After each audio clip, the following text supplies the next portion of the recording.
So let's go take a look and see what's happening. Everybody, it's time. Sometimes late at night, you hear that sound, you know just what's in store.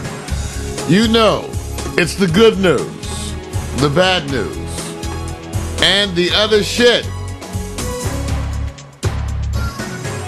Yeah. All right, you guys, welcome to Good News, the Bad News, and the Other Shit. You know, it's been crazy because everybody's talking about the fiscal cliff. Well, not everybody, because, you know what's so funny, Vic? What is that? I did some reading, and it turns out a lot of these political shows have some of the lowest viewership numbers ever. You actually wonder why they get funded. Because if you look at the viewership of all of the political shows combined, right, it equals something like 2 to 3% of the viewership. It's nothing. No. It's absolutely nothing. People watch it. And I don't know if that's a good thing because it's a bunch of crap, or is it a bad thing because it signals disinterest? I think it's been there for an extremely long time. I think they have a whole bunch of money to throw away. And I think if I was sitting in the room like they were, they said, you have a choice. Do nothing or do something. And if they don't do anything and they have the money to spend, that's far worse. So, yeah, we're saying don't go into it if you're looking to mobilize a front of followers and fans. It just doesn't translate the same way. Well, here we go. Because we're talking about the fiscal cliff. The president is on television looking presidential. And the whole thing is the Republicans, which are trying to redefine themselves. Right. Which to me is a dog and pony show anyway. I've said it before, if you look at the money, what's amazing, those of you who really think that the Republicans and Democrats are so different, and I agree they may appear different philosophically, but go look at the money. They agree on spending well over 90% of the time. Like I said, if you and your old lady or your old man could agree on the money over 90% of the time, you'd be one hell of a happy couple. Right. Well, let me say, you'd be one hell of happy. Isn't politics no different than, it's like ownership of something you've had for a long time, and somebody comes around and says, you could do a better job if you just work together in the neighborhood. He says, no, my grass is green, my house is clean, my neighbors are not, who cares? But everybody look and says, you having that issue between across the street in front of you, the house, and the house on this side, why don't you guys come together? They don't. Ownership, man. It just seems like they won't have ownership of what they hold on to. So politics as usual, right?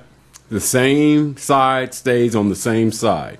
You're not going to see this evolve. It's not going to change, and it has never changed. No, and it doesn't need to change because it works well. It gives people the illusion that their vote counts.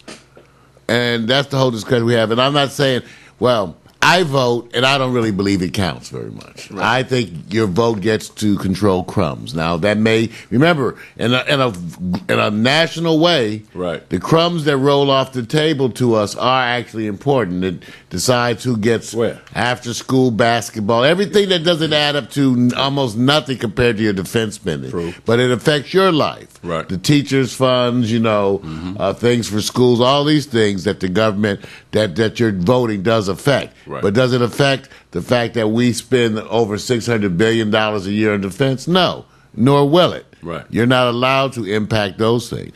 So this whole song and dance with this fiscal cliff really is for who? It's just a term. Yeah, it's for who? It's for who to make people think that.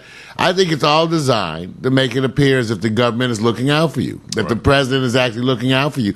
Where we've already said financially, the president is right in the middle and exactly like everybody else. He is no different.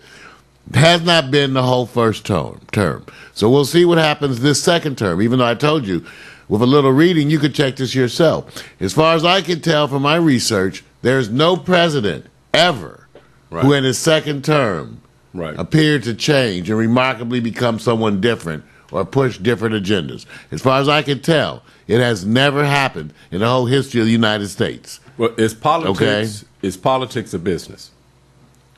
Politics is a business. If it's a business, it is a business. And there are many young people who go to school who know that it's approaching another area where you can generate wealth, become successful, even standing on whatever principles you believe in. it's still a business. And if it's a business, is it considered successful? Well, it is successful for the businesses. Right. You know, and let me not seem callous toward the needs of my people out there. I am. That's why we get angry. Okay, because these crumbs affect the jobs of many of us, many of our friends. You know, PMC's talking about how his jobs have been affected by all these changes in the programs, and totally. And that's what the issue that I have with all this. Also, the fact that and don't get on the war, because that's another whole thing. But even let's talk about things we can't agree on. How about just health care, mental health care for returning veterans? 70% of them suffering. Right. And they're going to have some lifetime issues. So this whole song and dance about the fiscal cliff is amazing. We'll see what happens. I'm predicting that it'll all go through as usual because they agree on over 90% of the budget. The president's budget will be absolutely nothing different or ground shaking or revolutionary in any kind of way. Right. And it isn't. And that the whole money thing will continue and the people will continue to suffer as it goes on in America right now. Well, and here's the thing: should you tell your children to go learn about politics, because you can't steer them away, because ignorance is not bliss.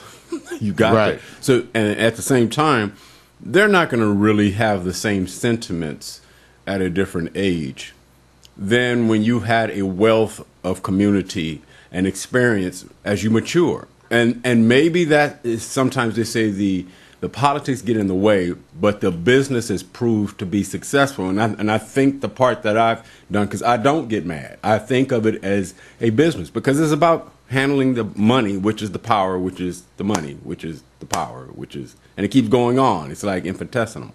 So I don't want to steer people away, because there are people, even when in the armed services, everybody knows that when you go in, here's all the conditions you're going to be subject to. Here's all the things that exist or don't exist. And when you remind them of what they should get, they know this exists. It's not like it's a lie out there saying you're going to have all this done, and then when you get out of the armed services, then it's not going to be there for you. They may allude to it in ways, but we all know, I think they're highly informed, more than we are, to know what it is they're choosing to get involved in. So isn't this about choice? It is about choice. It's a choice. It's also about beliefs.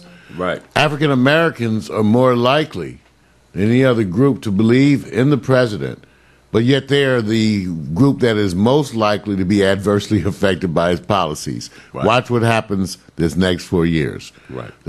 Actually, black folks, they're an amazing kind of I call it amazing kind of a stupor right now. They're kind of like happy, like this like post-coital comfort zone, where they just, after sex, they're sitting back having their cigarette, not realizing that they just contracted a venereal disease. Okay. You use that to relate that to African Americans? That's what I'm saying African Americans are right now as it relates to this administration. Not all of us. Well, I'm saying they're so happy to have an African American president that they don't pay a whole lot of attention to what he does. They tend to be the least critical of the president. Well, a majority, you're saying. The African Americans, as a group, tend to be the least critical of the president, yet the most adversely affected by the policies. I was just looking at some of the reports about the youth, guys. Many of you guys don't realize that you have parts of this country that still have like a 50% dropout rate in high school. Yeah. You got places that are actually more than that. We got places like Stockton. The numbers are terrible. And you've had parts of this country that have never have responded to this. And look at Detroit. 25% of the population has disappeared. They're talking about annexing Detroit into Wayne County. Just dissolving it as a municipality because they can't. You've got a number of American cities, and in the meantime, the country continues to spend on defense. Okay, you say, well, we need defense. I go like, well, how much does that money, how much is it? Has it made you any safer from North Korea? No. In fact, my thing is, you go where these people are getting their defense stuff, half the time, to me, it's the same people. We just sell them our old stuff, right? Right. Last year's model, we sell it to the Iranians, and this year's model we keep. So, the whole issue with this fiscal cliff is trying to figure out where you fit in it, whether they're trying to save you, whether any help is indeed coming. And I'm suggesting that probably the best that we can do is pray. Well, you got history on your side, and if you believe, you will use your own terminology to say, you know what, history has always taught that greater nations prior than the U.S. have come and gone, and for various reasons. So, is this to say power corrupts those who are empowered as well as those who are dependent on the power? Or is it to say find your own cycle of life to be more successful personally, because things are going to stay the same? They just change with the times, but they're just handed over to different people in power, because the tradition is the same. The power of the few control those of the many. Right? And so it is. All right. And maybe that's the way it's meant to be. Last story, and I'll give you a little piece of this video as part of this, has to do with the increasing virtual surveillance out there. Can't stress this enough. The Electronic Frontier Foundation is hot on this. It's all about your rights that are being actually violated by agencies because of the new technologies available. Here's one man who says everyone in the U.S. is under virtual surveillance. Let's take a look.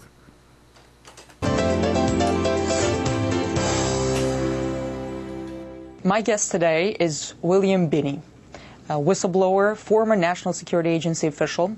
He was one of the first to reveal the agency's massive domestic spying program. Mr. Binney revealed that NSA sought and received access to telecommunications companies' domestic and international billing records, that it has intercepted somewhere between 15 to 20 trillion communications. Mr. Binney also claims that in order to cover its warrantless surveillance, the agency concealed it under the patriotic-sounding name Terrorist Surveillance Program.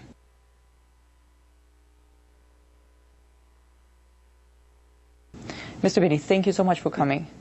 In light of the Petraeus/Allen scandal, while the public is so focused on the details of their family drama, one may argue that the real scandal in this whole story is the power, the reach of the surveillance state.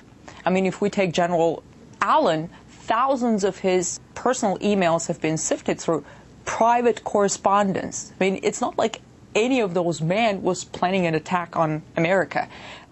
Does this scandal prove the notion that there is no such thing as privacy in a surveillance state? Well, yes, that's what I've been basically saying for quite some time, is that the FBI has access to the data collected, which is basically the emails of virtually everybody in the country, and the FBI has access to it. All the congressional members are on this surveillance too. It's not, no one's excluded.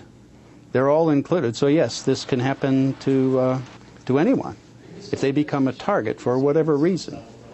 If they are targeted by the government can go in, or the FBI or other agencies of the government can go into that database, pull all that data they've collected on them over the years, and reanalyze it all. So retroactively analyze everything they've done over the last 10 years at least. And it's not just about those who could be planning, who could be a threat to national security, but also those who could be just... It's everybody.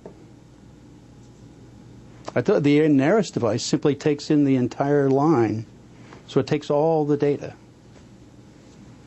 In fact, they advertise. The way they advertise, they can process the lines at session rates, which means 10 gigabit lines. That's the NARIS, not the STA6400, but the, I forget the name of it. There's another device that they have that does that, but it does it at 10 gigabits. 10 gigabits. That's why they're building Bluffdale, because they have to have more storage because they can't figure out what's important. So they're just storing everything there.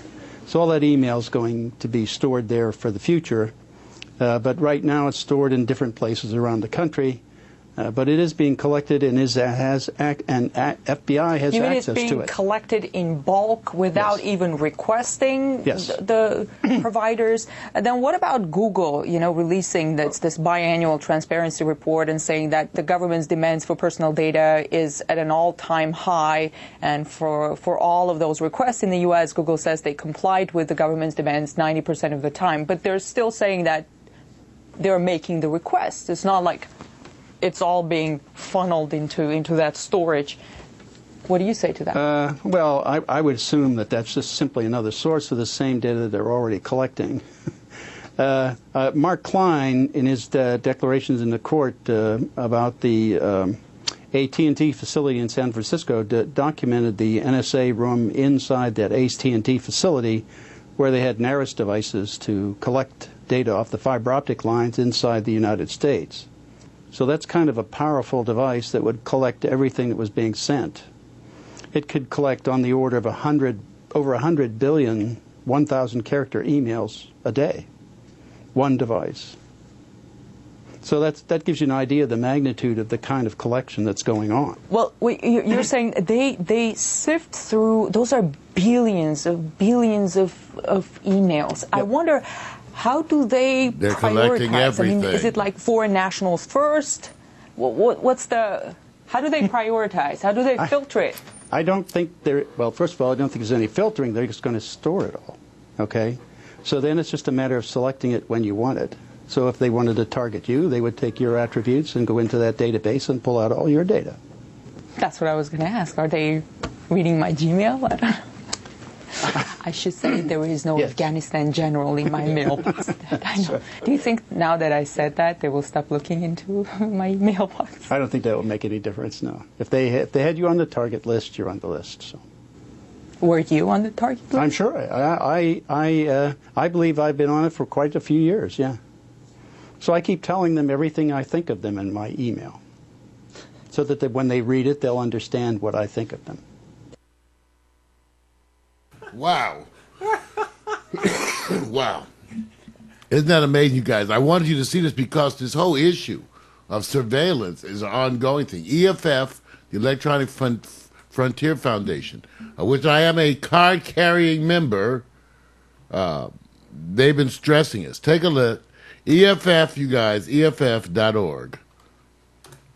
You may want to consider going there and becoming part of it, Vic. Here they are. All about privacy. They're one of the main organizations out there protecting us. So this is an ongoing issue, and it's an ongoing issue of conspiracy. I said it before when the phones first went digital. I said you now have the capacity to actually record. See, I assume you have unlimited capacity and unlimited money. Right. With that, you can record every conversation that occurs, period, digitally. Once you went digital, the capacity to record it and store it forever. So that one day, 20 years from now, they'll be able to go to the thing. So, well, here's a conversation you had 15 years ago. Right. So-and-so. Right. They will have it stored because they can. Right. And why wouldn't they when you spend $650 billion that you can admit to? And the NSA has a classified budget. Now, I always tell people, if we have a $650 billion defense budget, does that include the classified money? Because if it does, we know how much they have. So it must not then, right? Right. So it must be more money than that. Of course. Because it's unclassified, right? And here's the part I like, because what you build, what you accumulate, can also turn against you. So those who are actually sitting there saying, this is where we're going, this is what we're doing, we're going to accumulate all these numbers. We're going to be able to use this moving forward. I said, now you do know that you being a party to this means that you're on the list. So everybody in the room, who can stand in the room and also say, I'm not a party to it? Because those who do it say, oh, you won't have to worry about me. It says, no. When years ago, we tapped you. You just happened to rise in the ranks here. Nobody's going to be clean from this. So I don't believe in that. Oh, there's some people who's going to be shielded from this. No, that's the part. That's the part about the digital age that I like. It says how far back you go, and you can actually go before the digital age. It's just a matter of cost, accumulation, the ease of where to use it and how to disseminate it and break it apart. Because it's the manpower that's put behind it. Totally. And if you have unlimited budgets, yeah. Well, there it is. Yeah. All right, everyone. That has been Conspiracy Wednesday. This has been the good news, the bad news, and the other shit. That's right. I ain't lying. The good news, the bad news.